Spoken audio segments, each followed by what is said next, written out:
So after going to the Royal Melbourne Show, I discovered that not all cowboys in Australia wear stetsons. No, they wear Akubra hats. So I want to learn a little bit more about how they're made and what they are. Hi, I'm Stephen Keir. I'm fifth generation in this family business called Akubra Hats Proprietary Limited. I'm currently Managing Director and Chairman of the company, and I have two sisters who are joint owners with me in this factory as well. And I'd like to give you all a tour of our factory and show you how an Akubra hat is made. To start the process of making an Akubra hat, we have to use the raw material, which is rabbit fur. We currently import a lot of rabbit fur from Europe, and we blend different furs together to make a certain mix of hat. So I've looked at this on a previous video about the amount of rabbits that are in Australia. Why are they importing rabbit fur from Australia, from Europe, if they've got so many rabbits in Australia that they see as a problem? I'm surprised they're not using rabbits from Australia. That would be my first point. Yeah, if anyone can tell me why not, let me know. Then following on from that, we then put our fur through what we call blowing machines.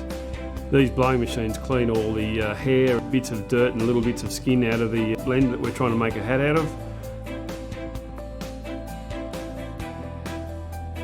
We go up and bring it into our main factory where we form a hat, the hat goes onto a big stainless steel cone which has got lots of little holes in it. Underneath, in the machine, underneath that cone there's a big exhaust fan. It sucks the fur evenly onto the cone. Wow. Then basically after that the hat is formed. But that's almost like a tumble dryer. When you use a tumble dryer and all the lint attaches to the mesh thingy, whatever it's called, it almost seems like that sort of effect where it's just clinging to it as it blows around. That's interesting. Wow. I don't even know what to say, because I wouldn't have assumed anything like that would be the way that the initial shape is formed. But it's still dry. We then wet it with a hot water and detergent, which starts the felting process. And the hat is only just able to be handled by human hands, or if it's too rough, it'll fall apart. We go on to what we call hardening, and hardening is basically the hats are put in a roll, and it's all starting the felting process of friction and shrinking of the hat. They're done quite a few times in this machine before they're taken out onto what is called settling. And settling is the hats are put in rolls again, and they're on what looks as best it can be described as a rolling machine with hot water and steam, and the hats are shrunk. It's funny to think what they look like at the start. So obviously it starts as just all the fur, and then it's just a big, huge dome. And to think what it actually becomes in the end, it's amazing to watch these processes. I love the program how it's made, because you see from start to finish. But you think that's never going to turn into an Akubra hat. Now each employee has to turn those hats certain ways to make sure that we don't end up with creases in the hats. They're constantly turning the hats and shrinking them in different ways to bring them down to a certain size. After that process we go to our quality control checking table, where we have a man who looks at all the hats for any holes, any lumps of felt, any faults in the hats, and they're rejected at that stage before we move on to our multi-roller machines. These multi-roller machines are all hot water and steam again. They're shrinking the hats in different ways. The employees are turning the hats different ways to make sure that they shrunk in the right directions. I assume you need that shrinking process because by shrinking it tightens up all the fur and makes it a solid piece. Whereas if it wasn't shrunk, the fibers would still be quite loose. So you need them to be really, really tight to add that durability. And then they go to another machine. We call it an A machine. It's another rolling machine. The hats are going in and out and taken and turned and put back in and turned, and it's all hot water and steam. Some hats were put into what we call a bumping machine, where they're just hammered hard and it helps shrink the hat. and then they're taken to what we call a B machine, which gets the hat back into shape a bit, and it does shrink the hat in certain ways. Once again, it's all the same process, just different machines. A lot of shrinking. After we get to that point, we take the hats over to dyeing machines. So our big dyeing machines fit 200 hats in there at a time. Those hats are in there for 3 to 4 hours in the dyeing process, and they're taken out and taken back to the B machines because they need to be brought back into shape and shrunk down to a certain size that's manageable for that hat in the process later down the track. After they go from this B machine, the hats are dried off overnight, and then they are taken to what we call a shellacking machine, where we squeeze it into the brim of the hat, and then we take it to another machine that squeezes it into the crown of a hat.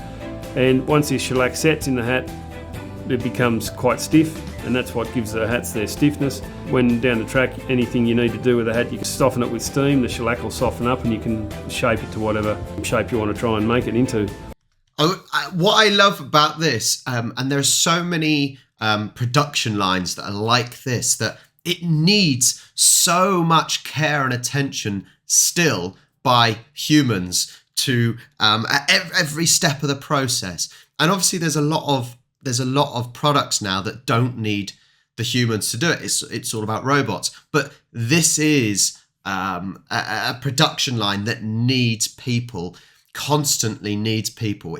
I don't think this product, the Akubra, is ever gonna be able to do it with robots. You're always gonna need people to make these, and so it's as long as people are still wearing Akubras, there's always going to be work for people, right? After they've had the shellac put in, we take them to a tipping machine, which the hats are going with a real point in the crown. After they're taken to the tipping machine, go in the machine, and they're pulled over a block to round the crown out in the hat. And then we go from the tipping machine to a brimming machine, and we break the brim into a hat. Basically, it's quite a hands-on, laborious task, but it's an important one. After that, we have to take the hats to what we call shower proofing. We put a solution in there to help with rain protection. Then we take our hats to the blocking machine. The hats are clamped around the sides of the hat. A block's put in, and the brim's stretched a little bit, and the steam helps soften that up to help us stretch that brim out a little bit and help the block get into the hat properly. I reckon this factory would be really hot. It'd be a really hot environment to work in. And it's obviously, if you're in Australia, which is known as a hot place, now that we've discovered it's not always hot, but I could see this because there's so much steam involved, because it's constantly reshaping the Akubra. So much steam, which is obviously heating. I'm not sure if it would be a pleasant environment to be working in. And basically that's the blocking process.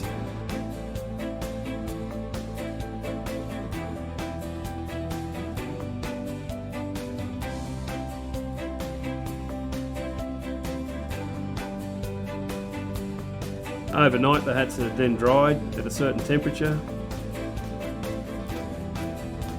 The next day we bring the hats out of the drying room and go into what we call a beating machine, and literally it's just bashing the hats till they soften up. So we can then pounce the hats, which is sandpaper on a wheel. The gentleman is feeding the hat through, sanding the long hair off the hat, because we want to try and get a nice finish on the hats and we want to get rid of the long hair. So after pouncing, we then go to blocking again. This is a precise blocking machine. Blocks the hats to the exact head size, and also the brims are pulled out to a little bit oversized to give us some excess to round off later, to give us a nice even edge on the brim. They're clamped on again like the other blocking process. After that, they go into ironing machines. The ironing machines help set the shellac in the hat. And then we do the crown and the brim in a separate process. Then we move to our sanding machines, where we're trying to sand off any lasting long hair to get rid of all that sort of long hair to give it a nice finish. Those machines are quite old, but they're very good machines, and we have to maintain them very well for them to work properly. We do the crown, we do the brim, and then we take the hats and we blow off any excess dirt. After that, we have to shape hats. Some hats are sold with what we call an open crown. Other hats are what we call pre-creased. And the pre-creased hats are put in a dish with the shape of the crown, an aluminium dish. It's heated up, it's quite warm. The hat softens up to the shape of that dish, and then when we take it out and it cools down, it holds that shape. Certain hats have certain styles, certain crowns. Other hats have open crowns, which we don't do that to. I'm thinking, as a wrestling fan, The Undertaker, if anyone knows who that is, may have had an Akubra hat rather than a Stetson when he comes down. Anyway, separate point. If you don't watch wrestling, you won't know what the hell I'm on about. Before the war, most of our hats were open crown, and after the war, when hats went out of favour, people had forgotten how to shape a hat, so we'd do it for them. After that, we go down, what we call leather in hats, basically stitching the leathers inside the hats. Then we're stitching hat bands on the hats. Some hats get what we call brim binding on them, some don't. It just depends on what style you're after. And then we go to the flanging process, which is basically a big bag full of sand heated up by a metal plate. There's a frame for the hat the hat goes in. The frame will be the shape of the brim we're after. The hot bag comes down onto the frame and the hat softens up and shapes to that frame, and then we come out with a perfectly shaped hat. Some hats also get satin linings put in them, and other hats get put a crown tip in them.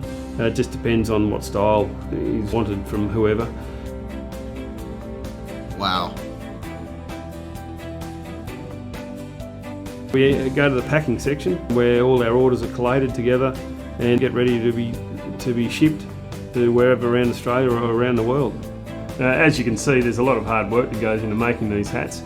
There's a lot of hands-on processes in the whole factory. There's a lot of dedication from a lot of community employees who are coming out with a product that we're all very proud of. And you can see the hard work that goes into making these hats. We hope you get a lot of enjoyment out of wearing yours when you support this great Australian company.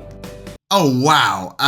The time, the effort, the manpower that is put into making these hats is incredible. And looking at it from the start of it, when it was just rabbit fur, actually, that's harsh on rabbits.